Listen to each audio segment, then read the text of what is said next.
Hola, muy buenas noches. Mi nombre es el doctor Oscar Víctor Hernández Mondragón. Soy médico gastroenterólogo y con una subespecialidad en hospital intestinal. Actualmente trabajo en Gastromedics, que es un proyecto donde vemos enfermedades de origen gastrointestinal tanto en adultos como en niños. El día de hoy vamos a hablar acerca de un tema importante eh, en época del coronavirus que tiene que ver con la enfermedad por reflujo gastroesofágico. En general, bueno, vamos a tratar algunos puntos importantes, vamos a hablar un poco de introducción, el significado de lo que es esta enfermedad, un poco de la epidemiología, las causas, los síntomas, algunas de las complicaciones y finalmente los diferentes tipos de tratamientos con los cuales actualmente contamos. En cuanto a la introducción, bueno, pues la enfermedad por reflujo es una enfermedad bastante común, es muy prevalente en México. Se dice que prácticamente todas las personas a nivel mundial hemos tenido algún síntoma de reflujo en alguna ocasión de nuestra vida. Sin embargo, no se considera todavía una enfermedad sino hasta que hay una afectación en la calidad de vida, es decir, que empezamos a tener problemas con nuestro trabajo, nuestras actividades normales. Es cuando estos síntomas de dolor detrás del pecho, eructos, ardores, realmente se pueden considerar como una verdadera enfermedad. Entonces, es una enfermedad realmente de una alta prevalencia en nuestra población y es mayor en aquellos lugares donde pues la dieta evidentemente no ayuda mucho porque consumimos una gran cantidad de alimentos de tipo irritante o grasoso, como es nuestra querida comida mexicana. Entonces, por lo tanto, nosotros somos una población de una alta prevalencia y una alta incidencia de esta enfermedad. La enfermedad por reflujo tiene, en general, se le menciona como ERGE, que significa enfermedad por reflujo gastroesofágico. Entonces es una enfermedad que prácticamente, como mencioné, afecta a una gran cantidad de la población y lo más importante, desde edades tempranas de la vida. De hecho, se dice que bueno, todo el mundo nacemos con reflujo gastroesofágico, sin embargo, después del año de edad, el esfínter esofágico inferior empieza a madurar y es lo que permite que la enfermedad pues se detenga y en cierta forma este reflujo que es fisiológico en los niños se pudiese convertir en un reflujo patológico solo cuando pues el niño en este caso no desarrolla este mecanismo adecuado de defensa. Entonces hay personas que nacen bien, nacen normales con los mecanismos de defensa naturales con los cuales contamos y sin embargo con el transcurso del tiempo alguna golpe directo, alguna caída, alguna alteración en su constitución física, alguna cirugía, y esto combinado con algunos otros factores que tienen que ver con una alimentación inadecuada, estrés, inclusive cuestiones familiares, son los que van a generar que esta persona en el tiempo pueda llegar a presentar la enfermedad por reflujo gastroesofágico. En general, bueno, dentro de las causas es difícil saber realmente el agente causal o específicamente la causa real de la enfermedad. Hay muchas teorías en este sentido, pero lo más importante es saber que, bueno, en general en nuestra anatomía tenemos la boca, tenemos después de ahí la conexión con lo que es el esófago, que se encuentra en esta parte central, y después tenemos el estómago en la parte de abajo. En esta parte de abajo, donde está el estómago, hay una puerta que divide el esófago del estómago. Se le conoce como esfínter esofágico inferior, que es lo que llamamos la boca del estómago. Este esfínter tiene 7 componentes. Estos componentes tienen que trabajar en conjunto para poder dar una estabilidad a lo que es el aparato de la unión esofagogástrica. Cuando uno de ellos se encuentra alterado, en ese momento es cuando se puede presentar la enfermedad. En general, el diafragma, que es el músculo de la respiración y que divide básicamente lo que es el tórax del abdomen, es un músculo que tiene que atravesar el esófago para poder formar el estómago.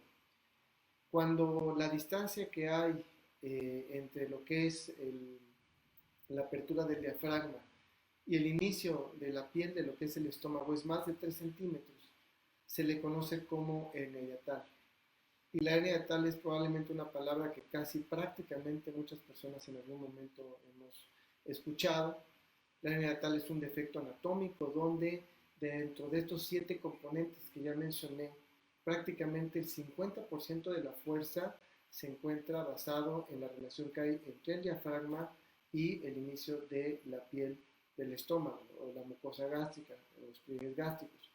Cuando esto es más de 3 centímetros, se pierde este 50% de fuerza y entonces tenemos mayor predisposición a presentar reflujo. Entonces, por lo tanto, digamos que ese es el mecanismo más importante. Existen muchos otros. En esa zona se encuentran ligamentos, se encuentran una especie de ligas pequeñas que nos ayudan a tener una anatomía conservada y evidentemente esto evite el reflujo patológico. Además,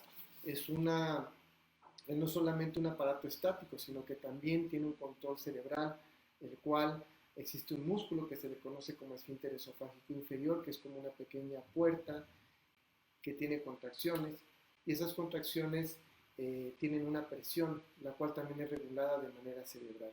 Entonces, todo esto hace que la enfermedad por reflujo sea compleja. Sin embargo, en términos reales, pues, ¿qué la puede alterar? Evidentemente algo anatómico, repito, una caída, un golpe directo, alguna actividad que pueda generar una lesión a nivel del esfínter. Por eso se dice que hay aquellas personas, por ejemplo, que se consideran muy sanas como los atletas, que cargan muchas pesas o que hacen ejercicios extenuantes, si bien son sanos en muchos sentidos, pudiesen llegar a tener también reflujo. Esta podría ser una de las causas, es decir, una alteración física directa en esta región. Entonces, de tal manera que en general podemos decir que es una enfermedad muy prevalente en nuestra población. Los síntomas, bueno, tenemos varios síntomas que tienen que ver con la enfermedad por reflujo. En general, podemos hablar de que el dolor detrás del pecho, llamado pidosis o dolor torácico, es uno de los síntomas cardinales de esta enfermedad. El dolor torácico se presenta en una gran cantidad de personas. De hecho, la enfermedad por reflujo tiene muchas clasificaciones, pero en general podemos decir que hay un reflujo que se considera como típico y otro que se considera como atípico. El reflujo típico es aquellas personas que tienen dolor constante detrás del pecho. Los eructos es también otra manifestación clínica muy importante, y la sensación del regreso del alimento, la comida, el ácido o inclusive la bilis hacia la parte superior, hacia la garganta o hacia el pecho en la parte más alta. Entonces, esto define clínicamente a una persona como datos de reflujo gastroesofágico, pero no necesariamente eso significa que se trate de una enfermedad.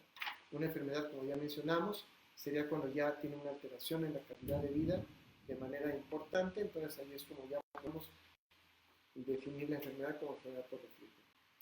Y por otro lado tenemos el reflujo atípico. El reflujo atípico se considera como aquellas personas que acuden con nosotros como médicos y que no tienen de manera inicial el dolor torácico, los eructos constantes, la sensación de regreso de la comida del estómago hacia la parte del esófago, sino que se presentan directamente con tos crónica, con datos sugestivos de inflamación en la parte superior, es decir, garrasperas constantes, salivación constantes, inclusive presentan una alteración en la voz, y esto los deriva a que vayan directamente con otros especialistas como lo es el otorrinolaringólogo o inclusive el neumólogo. Ellos los atienden, los revisan y después de ciertos estudios demuestran que probablemente el origen no se encuentre ahí, sino que se encuentra a nivel gastrointestinal, y es como lo envían de manera secundaria con nosotros. Entonces, tenemos en general estos dos grandes grupos. Las personas podemos presentar manifestaciones combinadas, manifestaciones típicas, dolores, ardores, el típico dolor en la boca del estómago, o podemos presentar manifestaciones atípicas, es decir, tendencia a presentar la disfonía, la disfagia, que son estas alteraciones en la parte superior. Entonces, de entrada, podemos hablar de que es una enfermedad que tiene por lo menos entre 20 y 30 manifestaciones distintas, inclusive algunas manifestaciones a nivel dental, donde hay pacientes que tienen caries dental crónica, recurrente, y también pueden atribuirse en algunos casos a enfermedad por reflujo. Ahora, bueno, ¿por qué es importante el reflujo para nosotros? ¿Por qué es importante el reflujo para el médico? ¿Por qué es importante para el paciente? Bueno, para el médico, porque es importante por las complicaciones. La enfermedad por reflujo en realidad no sería algo tan interesante e importante para nosotros si no fuera porque esta exposición del esófago ante el contenido del estómago, de los contenidos gástricos que implican el ácido clorhídrico, la bilis, la pepsina y algunas sustancias que están dentro del estómago, lastiman el esófago. Y cuando lo lastiman con el transcurso del tiempo, empieza a haber algunas alteraciones a nivel celular que pueden llegar a desencadenar cáncer esofágico. Si no fuera realmente por el cáncer de esófago y todo lo que precede al cáncer de esófago, probablemente la enfermedad por reflujo sería muy fácilmente tratable y realmente nuestro interés en esta enfermedad no sería tan intenso y tal vez estaríamos manejándola con una gran cantidad de medicamentos como vamos a ver más adelante.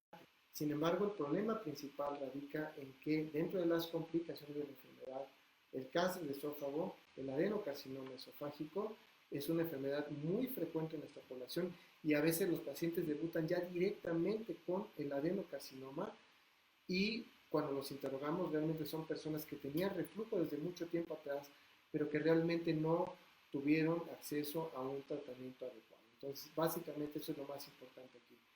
Tenemos otras complicaciones, como la estesis esofágica, que es cuando el esófago se empieza a cerrar y empieza a generar que la persona cuando come el alimento aún bien masticado empieza a atorarse básicamente en la zona donde se encuentra esta estenosis, que significa zona cerrada, y eso requiere de un tratamiento médico para poder ser resuelto. También el esófago de Barrett, que es una complicación donde las células del esófago cambian a unas células distintas que el cuerpo intenta ponerlas ahí para que se proteja de tantas y es como un callo, digámoslo así, pero que en este caso pues es un callo que puede ser precancerígeno. Esa es la realidad. Entonces, tenemos una gran cantidad de complicaciones de la propia enfermedad por reflujo, inclusive en estadios avanzados de la enfermedad o en ciertas poblaciones, como por ejemplo son los extremos de la vida, en los niños o en los pacientes ancianos. Nos preocupa el reflujo porque puede generar broncoaspiración, es decir, puede generar que el alimento se regrese hasta la tráquea y el paciente se broncoaspire, es decir, que se ahogue. Entonces, en realidad, como podemos ver, realmente es una enfermedad que puede afectar prácticamente a todo mundo a diferentes niveles. No respeta evidentemente condiciones sociales, aunque sí hay algunas predisposiciones por algunas clases, específicamente ciertas poblaciones a nivel mundial, pero afecta a todo el mundo en general. Entonces, ya tenemos más que nada que la enfermedad ya la hemos definido, también sabemos más o menos por qué se puede causar, tenemos algunos de los síntomas principales, también hemos hablado un poco de lo que son las consecuencias. Y ahora vamos a hablar un poquito de lo que es el tratamiento. Realmente el tratamiento es algo muy interesante porque esta enfermedad es una típica enfermedad como muchas otras que a los médicos nos gustaría manejar de manera médica. ¿Esto qué significa? Que hubiese algún medicamento mágico o alguna medida no invasiva que pudiera generar curación en las personas. Sin embargo, desafortunadamente, estos intentos se han hecho desde mucho tiempo atrás, se han descrito en la literatura médica desde mucho tiempo atrás. Y en la actualidad, pues algunos de los medicamentos que más frecuentemente se han utilizado para esto es el famoso omeprazol.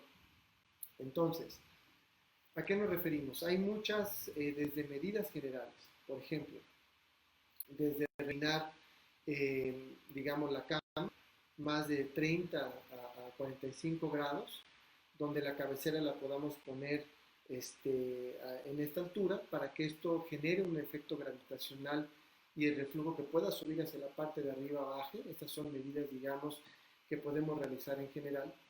También tenemos medidas dietéticas donde el grado de apego es desafortunadamente muy bajo y el grado de ventaja o de mejora atribuido solamente al, en general, comer mejor, porque este es uno de los temas más importantes que la gente pregunta, ¿qué puedo comer? ¿Qué si el chile? ¿Qué si el refresco? Etcétera. Bueno, vamos a ponernos de esta manera. Cuando nosotros comemos bien en general, la máxima mejora en porcentaje que podemos obtener es no más allá del 15 al 20%. Para que vean el límite positivo que tenemos de comer bien. Eso no es muy alentador porque entonces mucha gente podría decir, bueno, entonces ¿para qué como bien si solamente voy a mejorar un 15% de mi enfermedad?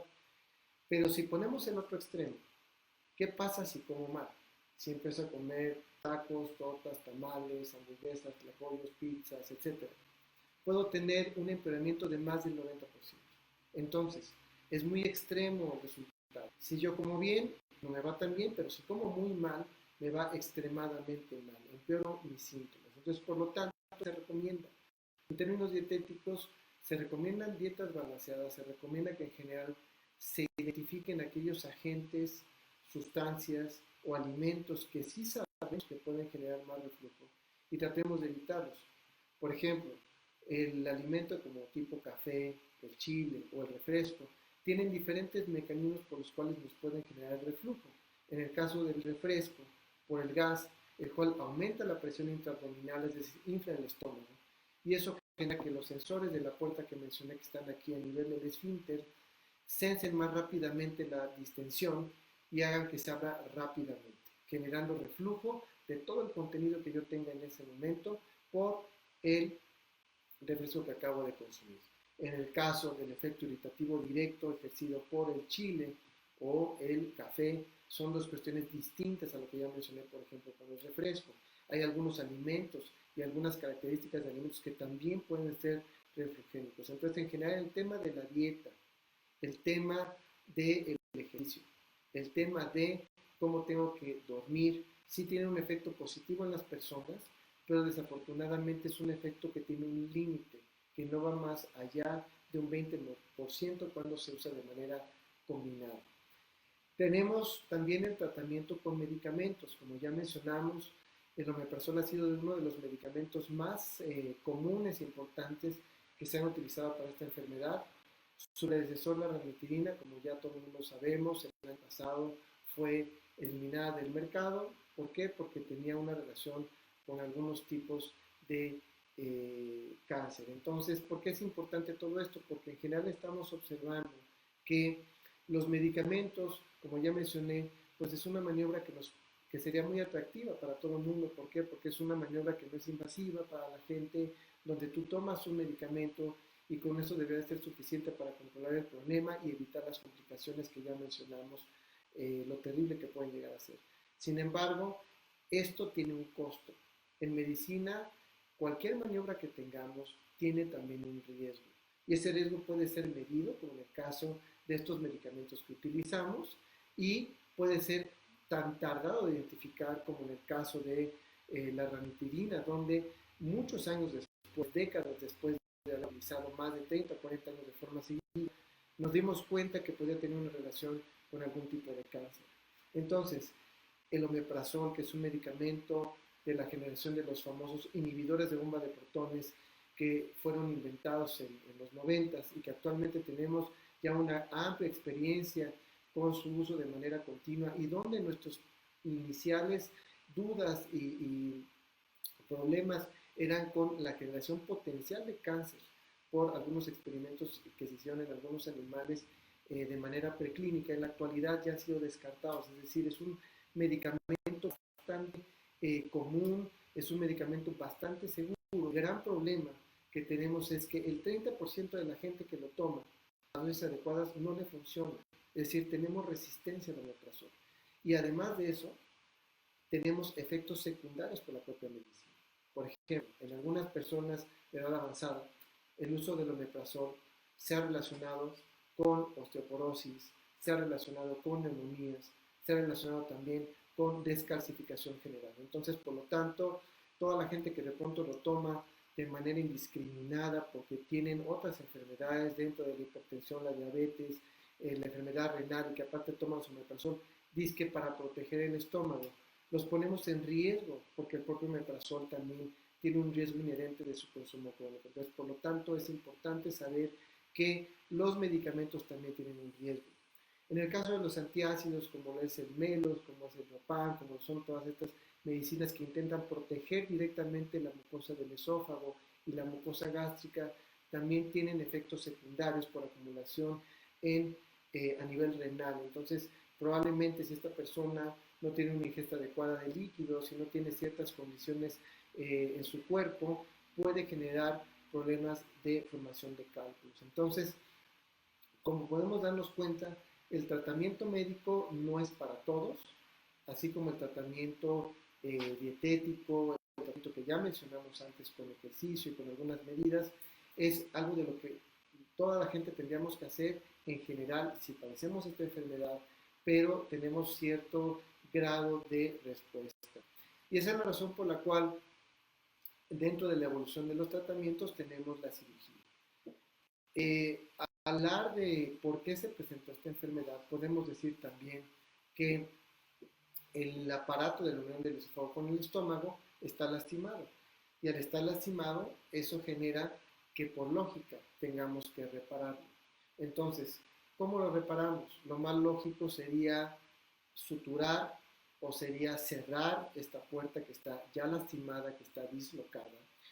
Y hay que mencionar aquí que no sucede esto en todos los casos. De hecho, el mecanismo fisiopatológico más común en el reflujo no es necesariamente el anatómico, no es necesariamente la hernia tal o el hiato abierto, es decir, que esté abierta esa zona, sino es una alteración en las relajaciones transitorias que están en el músculo que se encuentra en esa región. Por lo tanto, podemos decir en general que en cuanto hablamos del tratamiento quirúrgico, estamos intentando cerrar esa región, esta puerta, de una manera anatómica. Pero el gran problema que tenemos es que la cirugía es no necesariamente la mejor opción en todos los casos, tiene resultados muy polares, es decir, o es muy buena o es muy mala. Se dice que los resultados actuales que tenemos con la cirugía que se inventó desde los años 90 nos hablan de que existe más del 95% de personas que mejoran con un tratamiento quirúrgico real. Sin embargo, también existe un 5% de personas que pueden quedar peor que antes de la cirugía. Entonces son resultados muy polares. No es, me fue no tan mal, no me hizo nada la cirugía, no me fue bien ni mal, sino es o me va muy bien o me va muy mal. Entonces estos resultados combinados con el hecho de que la cirugía, aún con sus diferentes, digamos, divisiones que se han realizado actualmente, o mejoras que se han realizado actualmente, generan también que haya complicaciones y un riesgo de muerte inclusive, desde 0.6 hasta 1% o 2% de las personas que superan. Entonces, por lo tanto, hablar de que yo tengo una enfermedad benigna por la cual voy al consultorio y voy en búsqueda de una atención médica que termine una cirugía donde puedo tener muerte, eso ya nos habla de una complicación y uno de los grandes riesgos de esa razón, la cirugía como tal es realmente, tiene un papel importante en la enfermedad por reflujo, pero no es, al igual que en la medicina, el tratamiento médico no es para todas las personas. Y basado en todo esto, han existido nuevos tratamientos, cada vez más tratamientos para intentar mejorar esta enfermedad.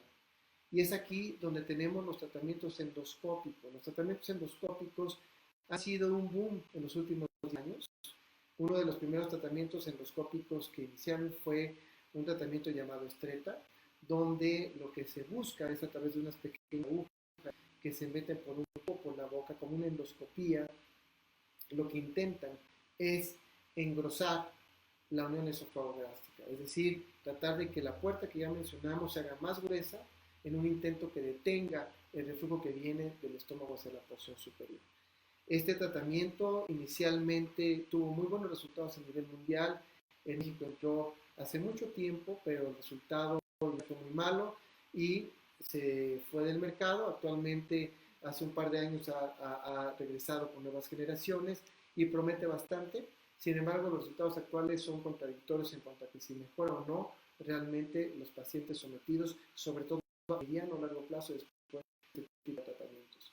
Y tenemos otras innovaciones que tienen que ver con equipos específicamente que intentan también tratar la enfermedad desde la esofagogástrica, desde la puertita que tenemos aquí. Se intenta suturar, se intenta cerrar esta zona, pero con resultados parciales.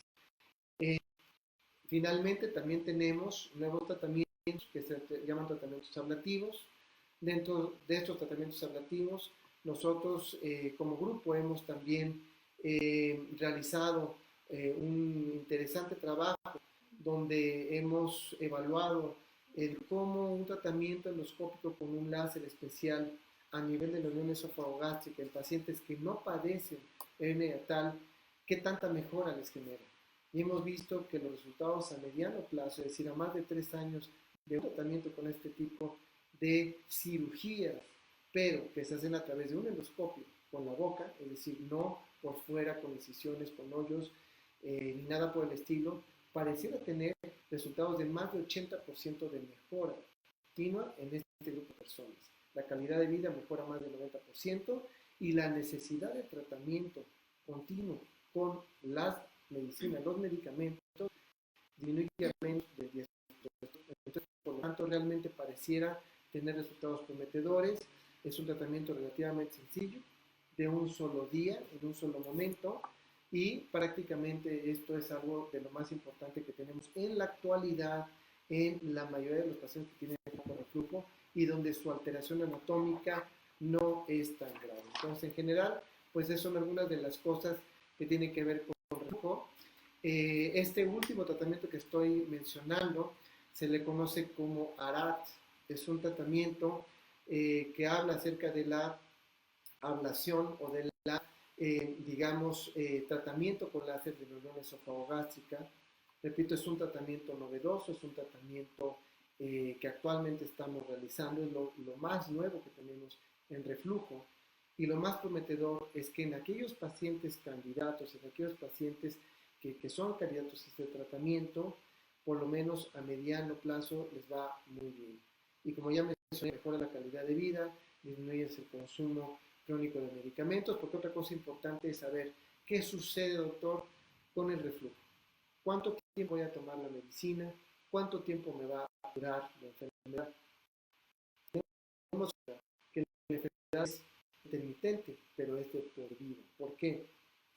Porque de por vida tengo este mecanismo alterado, esta alteración anatómica. Entonces, por lo tanto, estamos hablando de una persona joven de entre 20, 30 o 40 años de edad a un tratamiento prolongado con omeprazol, con cualquiera de estos medicamentos antiácidos o procinéticos, es decir, con sustancias que me ayuden a protegerme del reflujo, que van a generar que con el tiempo de exposición yo pueda ser candidato a tener complicaciones por el uso crónico de estos medicamentos. Por esa razón, en personas jóvenes se recomienda evaluar un tratamiento mucho más definitivo comparado con personas de edad avanzada, donde probablemente un tratamiento quirúrgico difícil de aplicar en esta población, pues evidentemente sea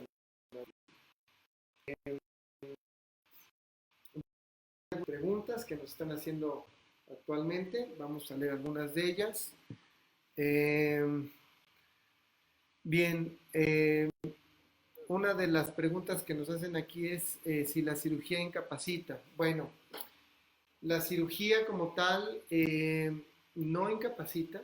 O sea, las cirugías en general tienen el objetivo de mejorar la calidad de vida de las personas.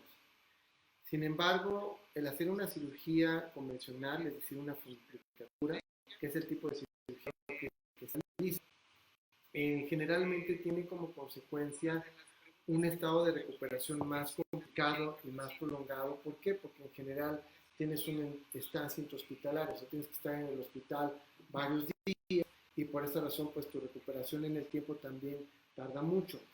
Las cirugías que hacemos actualmente a nivel endoscópico, como en este caso el ARAT, tienen la gran ventaja de que su recuperación es mucho más rápida y sus complicaciones son mínimas. ¿Por qué? Porque la cirugía se hace solamente en menos de una hora y la recuperación prácticamente es en 2 días. Entonces, la persona regresa a sus actividades normales, por lo tanto, es muy atractivo. ¿Alguna otra pregunta que tengamos por ahí?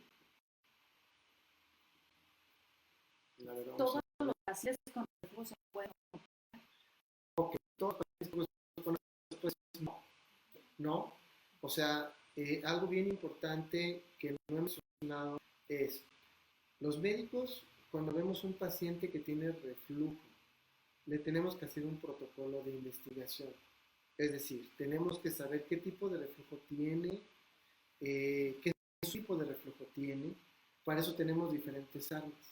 Tenemos un arma muy común que se llama la endoscopia. Ya le he mencionado un par de ocasiones, sin embargo, para la gente que no conoce lo que es una endoscopia, pues es un equipo donde nosotros metemos una mano por la boca, el paciente se encuentra sedado, se encuentra dormido, no siente nada. Es un procedimiento de una duración de no más allá de 20 minutos.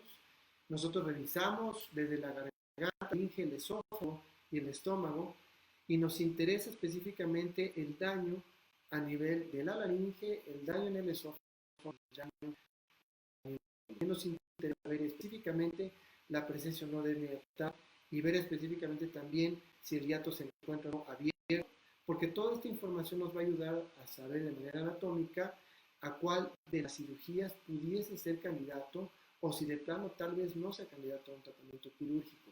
Por otro lado, tenemos la manometría del procedimiento, que nos sirve a saber si el esófago se mueve correctamente. ¿Por qué? Porque cuando tenemos reflujo, nosotros pensamos que el esófago es un tubo que conecta la boca con el estómago, y efectivamente lo es, pero tiene movilidad. Tiene ciertas características que generan que aunque yo en este momento consumo una pastilla o trague algún alimento y no tenga agua en este momento, la pastilla o el alimento no se queda atorado en la garganta, sino el esófago lo mueve para que llegue al estómago. Se llama peristalsis estos movimientos. Este movimiento es muy importante porque si nosotros no confirmamos que se encuentra perfecto estos movimientos peristálticos y operamos a una persona sin saber la peristalsis que tiene, podemos perjudicar. Entonces, por lo tanto, esa es la segunda parte del protocolo. La tercera parte tiene que ver con un estudio que se llama pH-metría con impedancia. La pH-metría es uno de los estudios más importantes porque nos habla específicamente de la cantidad de reflujo que tenemos. Los episodios de reflujo, cada cuándo los tenemos, cuánto nos dura. Y un tema muy importante es si existe una relación específica entre el flujo o el síntoma y lo que registra la máquina, el aparato. Entonces, esto es extremadamente importante porque dentro de todo este tema de reflujo, que es muy amplio, tenemos algunos síndromes y síntomas que parecen reflujo, pero que en realidad no lo son. Entonces, por lo tanto, es muy importante diferenciar si tenemos reflujo o si tenemos un trastorno de movilidad del esófago. Es decir, tenemos que saber diferenciar exactamente qué tipo de reflujo tenemos, y por esa razón, de entrada, el contar con una endoscopía, una manometría, el contar con una pH-metría, inclusive con una serie esófago-gastroduodenal en ciertos casos es muy importante para nosotros. Entonces, la respuesta es: no todos los pacientes son candidatos para cirugía. Tenemos que hacer una evaluación exhaustiva antes de determinar cuál es el tratamiento final de estos pacientes. Yanis Tenisa, ¿cuánto tiempo dura una endoscopia? Ok, bueno, la endoscopia, como ya mencioné, es un procedimiento mucha gente le tiene miedo, eso lo entiendo. ¿Por qué? Porque obviamente el hecho de que te sometan a una anestesia evidentemente suena complejo de manera inicial. Sin embargo, hay que mencionar que hay diferentes tipos de anestesia y que aquí lo que se hace solamente es algo que se llama sedación profunda, y tenemos diferentes tipos de sedación también. Entonces, esta es una sedación, digamos, ligera, donde lo único que se busca es que el paciente no sienta nada durante el procedimiento. El procedimiento como tal, como ya mencioné, dura más o menos entre 15 minutos, que es un tiempo que permite a nosotros poder revisar por dentro todo lo que es el esófago, el estómago, la faringe, parte del intestino delgado, y podamos determinar no solamente el reflujo, sino también si el paciente presenta algún tipo de gastritis, alguna enfermedad asociada, también si nos permite tomar biopsias, es decir, muestras de tejido del estómago, del esófago, y con eso poder confirmar o descartar cualquier complicación de reflujo y de cualquier enfermedad gastrointestinal. Suelen Monroy, ¿la endoscopía se puede practicar en niños de cualquier edad? Sí, definitivamente sí. En los niños es una de las poblaciones consideradas más complejas en términos de temor por parte de los papás. Nos da mucho miedo que nuestros hijos los sometamos a un procedimiento endoscópico. ¿Por qué? Porque a veces tenemos que hacerlo por la naturaleza de la enfermedad. Difícilmente haremos endoscopías en menores de un año, a menos que que realmente el problema sea muy complicado, pero sí, en niños de entre 1 y 5 años, inclusive 10 años, podemos hacer este procedimiento. Tenemos equipo especial para bebés, para los niños, para los preescolares, donde podemos hacer perfectamente este procedimiento de manera muy segura. Y bueno, al igual que en el adulto, algo importante a mencionar es que la seguridad es lo más importante dentro de un procedimiento endoscópico. Sin embargo, la duración en general de una endoscopia en un niño es por lo menos el doble que en el adulto por las características del niño como tal. Y evidentemente por el cuidado que tenemos que hacer, sobre todo en la evaluación de cualquier niño, cualquier bebé. Raúl Alberto Gutiérrez Aguilar, ¿cuál es su experiencia en el tratamiento de cáncer y tiene alguna complicación? Bueno, como ya mencionamos, el tratamiento ARAT es un tratamiento que realmente ha resultado ser es muy atractivo. ¿Por qué? Porque la disponibilidad de tratamiento puede ser muy alta en diferentes centros endoscópicos del país. En más bien entrenadas puede llegar a tener muy buenos resultados. Y la complicación más importante es que podamos generar lo que se llama estenosis, que significa que se cierre un poco de más con la aplicación del láser, que se cierre el esfínter esofágico inferior a nivel de la mucosa. Por supuesto, nosotros no tocamos el esfínter, que es el músculo, sino la piel, la mucosa. Entonces se cierra y el paciente puede presentar una disfagia, una sensación de atoramiento al alimento. Entonces lo que hacemos ahí es hacemos una remodelación, es decir, como es un paciente que va a estar en seguimiento, en la siguiente endoscopia de control le remodelamos estos resultados de la cirugía inicial y con eso hemos observado que esta complicación menor o evento adverso se elimina por completo.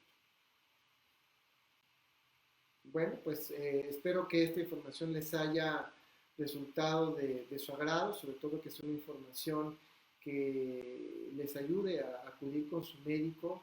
Es muy importante, sobre todo puntos que me gustaría mencionar antes de terminar la charla. Es primero, que si es una enfermedad que probablemente pocas personas tienen, pero que muchas personas presentan síntomas. Es decir, cuando acudir al médico,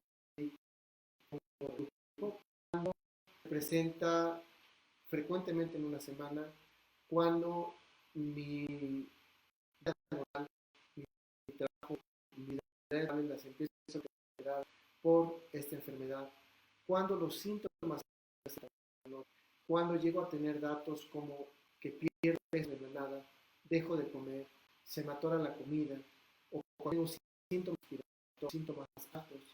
En esos momentos son puntos donde es importante acudir al médico. El médico nos va a orientar, les va a decir exactamente qué es lo primero que se tiene que hacer.